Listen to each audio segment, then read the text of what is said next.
নানুর বিধানসভা কেন্দ্রের বিজেপি প্রার্থী খোকন দাসের সমর্থনে জোর কদমে রোড শো শুরু করলেন কেন্দ্রীয় প্রতিরক্ষা মন্ত্রী রাজনাথ সিংহ।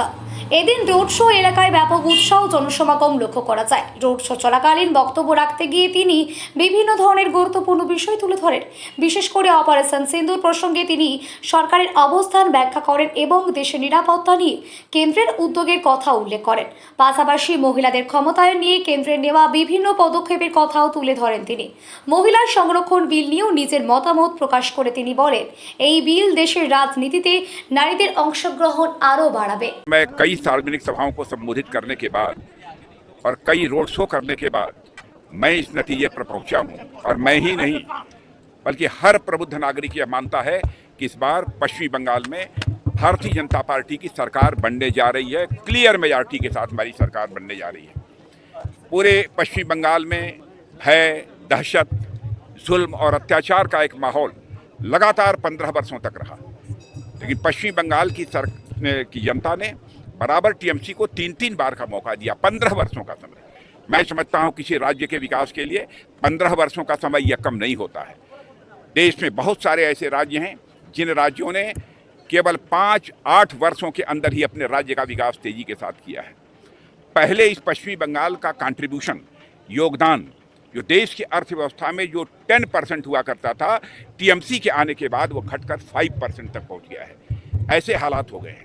लोग यहाँ भय और दहशत के माहौल में अपनी किसी तरीके से जिंदगी गुजार रहे हैं। इसलिए मैं पश्चिम बंगाल की जनता से अपील करना चाहता हूँ, इस बार परिवर्तन होना चाहिए। और यहाँ की माताओं बहनों को भी यह विश्वास दिलाना चाहता हूँ कि आप भारतीय जनता पार्टी के हाथों को मजबूत करिए। हम इस देश की, हमारे प्रधानमंत्री मोदी जी इस देश की महिलाओं को लोकसभा और विधानसभाओं में 33% का आरक्षण देने के लिए पूरी तरह से प्रतिबद्ध हैं। आज नहीं तो कल यह होकर ही रहेगा। देखिए, नंबर ऑफ सीट्स के बारे में मैं फोरकास्ट नहीं कर सकता हूं, लेकिन इतना मैं जरूर कहना चाहता हूं कि क्लियर मेजॉरिटी हासिल होगी भारतीय जनता पार्टी को। और इस पॉसिबिलिटी को भी रूल आउट नहीं किया जा सकता कि यहां पर भारतीय जनता पार्टी को 2/3 मेजॉरिटी हासिल हो। मैं यहाँ की जनता से ये अपील करना चाहता हूँ, इतनी कड़कड़ाती धूप के बावजूद इतनी बड़ी संख्या में लोग इस पर यात्रा में मौजूद थे। लगता है कि अब लोगों ने मन बना लिया है कि यहाँ के बीजेपी के कैंडिडेट खोकन दास को भारी मतों से विजय दिलाकर वह पश्चिमी बंगाल की विधानसभा में भेजेंगे।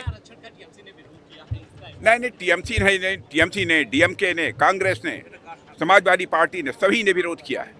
लेकिन महिलाएं, जब चुनाव होगा उसमें इन राजनीतिक पार्टियों को, जिन्होंने की महिलाओं के 33% आरक्षण का विधानसभा लोकसभा में विरोध किया है, उनको सबक सिखा देंगी। सर, ऑपरेशन सिंदूर बालाकोट को लेकर जादूगर कहा है मोदी जी को, राहुल गांधी का बयान आया था। नहीं, वो उस पर जो बोलना था मैंने 1 मिनट में बोल दिया था संसद में।